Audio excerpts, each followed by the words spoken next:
Herkese yeniden merhabalar. Ben Selin, YouTube kanalıma hoş geldiniz. Bugün sizlerle yeni bir videoya başlıyoruz. Peki bugün ne yapacağız?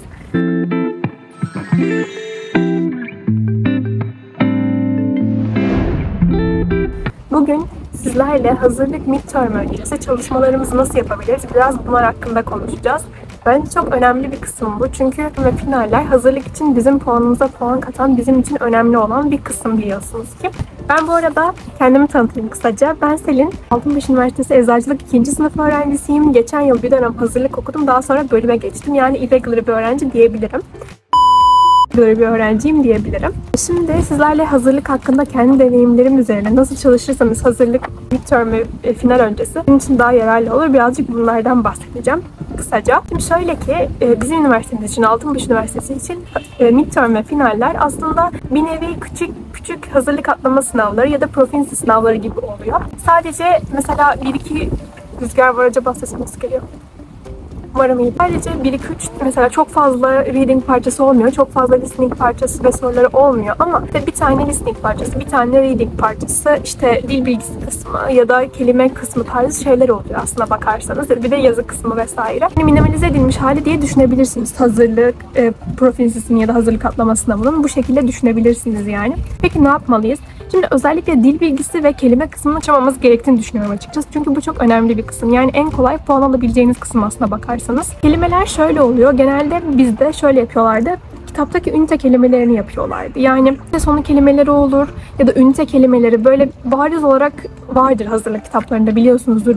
Şu ünitenin kelimeleri şunlar tarzında. Onları önemseyin. Ya da paragraflar içinde eğer bilmediğiniz kelimeler varsa yine onları da önemseyin. Ama genelde ünite kelimelerinden çıkıyor bu kısım. Mesela boşluk doldurmalı, cümle içine yerleştirmeli tarzında gibi oluyor. Ve bundan soru kaçırmayın yani. Mutlaka ünite kelimelerini önemseyin. Ben size şimdi yurda gidince gösteririm. Benim hazırlık defterimde şu şekildeydi. Hep ünite kelimelerini daha önce ilk Cambridge Sözlük'ten İngilizce açıklamasını yazıyordum. Daha sonra 3-4 tane örnek cümlede kullanıyordum o kelimeleri. Ve sınav zamanı, işte bu midterm, final zamanı geldiğinde de şey yapıyordum. Çok rüzgar var, bir dakika. Biraz değilsin. Final dinliyor. Final zamanı geldiğinde de bunları kendi pratik yapıyordum. İşte İngilizcelerini yazıyordum, bütün ünite kelimeleri. Birinci ünite mesela. Ondan sonra Türkçesini biliyor muyum? Yanına Türkçesini yazıyordum vesaire. Yani bu çok önemli. Bundan sonra kaçırmayın. Bakın mesela kelime çalışmalarımı şöyle yapmışım. İlk önce kelimeyi yazıyordum. Daha sonra yanına Cambridge Sözlük'ten bulduğum İngilizce açıklamasını, şöyle Türkçelerini de yazmayı tercih ediyordum. Ben bilsem bile yazıyordum yani. Sonra 3 tane cümle içinde kullanıyordum. Belki bir tane, belki 3 tane. Şu şekilde kelime çalışması yapıyordum. Daha sonra da onları şu şekilde sınav öncesi kendim deneyerek İngilizcelerini sonra Türkçelerini yazıp kendim denemeye çalışıyordum. Biliyor muyum, bilmiyor muyum diye. Kelime çalışmalarını böyle yapabilirsiniz. Her kelimeyi yapmışım. 5. ünitede aynı şey, şöyle aynı şekilde. Bunun dışında dil bilgisi kısmı. Dil bilgisi kısmı da bence soru kaçırmamanız gereken bir kısım. En kolay puan alabileceğiniz, kesin gözünle bakabileceğiniz bir kısım. Aslında bu dil bilgisi ve kelime kısmı. Bilgisinde ben şöyle yapıyordum. Bence siz de öyle yapın. YouTube'da soru çözüm kanalları var, biliyorsunuzdur siz de. Zaten böyle bir video da çektim. Şuraya koyarım videoyu. YouTube kanalı önerdiğim bir video var. Onu izleyin. Oradaki soru çözümleri bence çok güzel. Ben onları izliyordum. Dil bilgisi için ya da hazırlık kitaplarınız vardır mutlaka. Çalışma kısmı gibi olan, sınavın kitabın son kısmında olan çalışma kısmı gibi.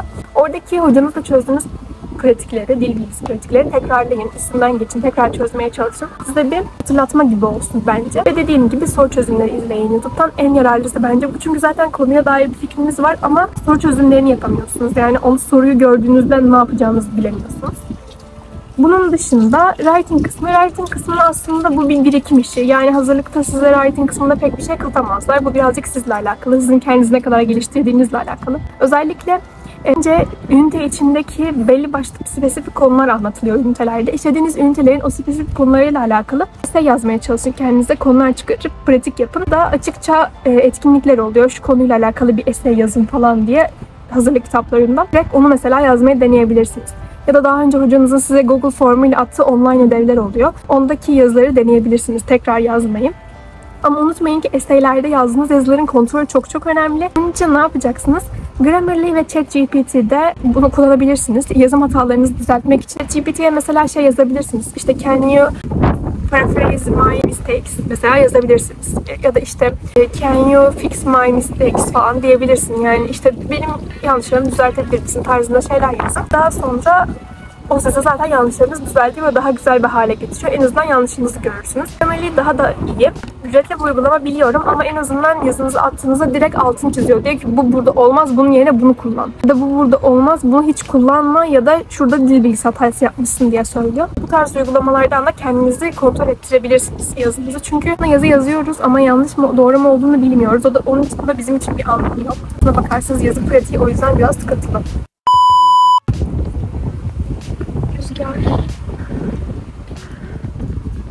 Bilmiyorum. Muhtemelen sesim kötü gelecek bu videoda. Neyse alt yazılardan izlersiniz. Ortam değişikliği güzel olsun demiştim ama reading kısmında da soru çözümleri izleyebilirsiniz. Yine YouTube'da yapabileceğiniz pek bir şey yok. Çünkü reading kısmı biraz şans. Bunu her zaman söylüyorum. Eğer bilmediğiniz kelimeler varsa ya da anlayamadığınız bir paragrafsa onu çözmek çok çok zor oluyor. Biliyorum, ben de aynı şeyi yaşıyordum. Ben reading için ancak pratik, taktik öğrenebilirsiniz. Soru çözümleri izleyerek. Reading için yapılabilecek tek şey bu bence.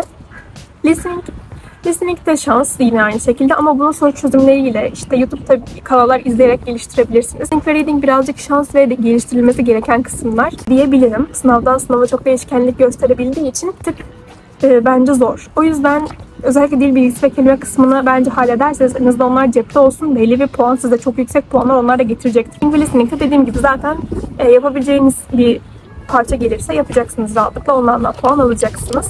Onun dışında online web sitesi veriyorlar size kitapların. Biliyorsunuzdur mesela Cambridge kitabının online web sitesinde veriyorlar kitabı aldığınızda. Ya da bizim geçen yıl Vex diye bir uygulama vardı. Reading pratikleri yapabilmeniz için. Bunları kullanın bence. Hatta Cambridge'de mesela tekrar çözebiliyordum her şeyleri, online ödevleri. Yani sınav öncesi tekrar online ödevleri çözmeye deniyordum. Çünkü Cambridge'in biliyorsunuzdur çok güzel online sitesi. Bence ben çok yararlı buluyordum. Şöyle yapabiliyorsunuz. Mesela ünite kelimelerini o size kendi kendine tekrar ettiriyor. İşte etkinliklerle o ünite kelimelerini tekrar etmenizi sağlıyor. Aslında bir nevi hazırlık sınavının böyle ön izlemesi gibi oluyor yani size. O yüzden onu bence kesinlikle değerlendirin. Tekrar çözmeye çalışın Cambridge'in etkinliklerini. Onun dışında Vex'te de reading pratiği için kullanabilirsiniz. O şekilde bence güzel bir video oldu. Böyle biraz kısa ve öz olsun ve kolay izlenebilir olsun istiyorum. Final öncesi, midterm öncesi çalışmalar çok önemli biliyorum. Bu şekilde yaparsanız daha yüksek notlarla daha güzel notlar alabilirsiniz. Kötü gelirse de üzülmeyin. Midtermler kötü gelebilir. Finali daha yüksek yaparsınız. Benim mesela ilk midterm notum B1'de 58'di. Ama yani geçemiyordum bile. 60'tı çünkü geçme notu. Finalde mesela çok çalıştım. Belki de daha kolay geldi bana o sınav bilmiyorum. Final notum 72 idi.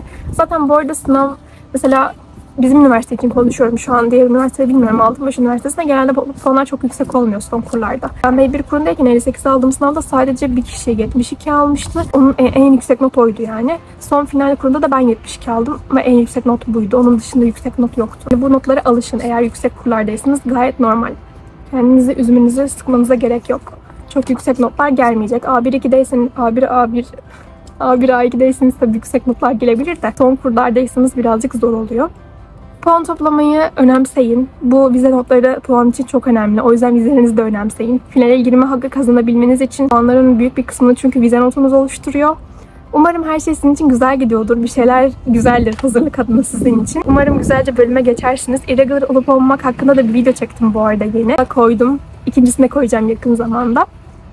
Bu şekilde aslında bu videoyu yetiştiremedim şu an size. Midterm'ünüzden sonra gelecek bu video muhtemelen ama belki finalden önce izlersiniz ya da bir sonraki midterm'lerden önce izlersiniz. Bu şekilde. Umarım beğenmişsinizdir, umarım beni sevmişsinizdir. Eğer videomu beğendiyseniz, kanalıma yeni geldiyseniz ve beni samimi bulup beğendiyseniz desteklemek için kanalıma abone olmayı, bildirimlerinizi açmayı, beğenmeyi ve başka video fikirleriniz varsa yorum yapmayı unutmayın. Sizleri çok seviyorum. Bir sonraki videoda görüşmek üzere. Hoşça kalın.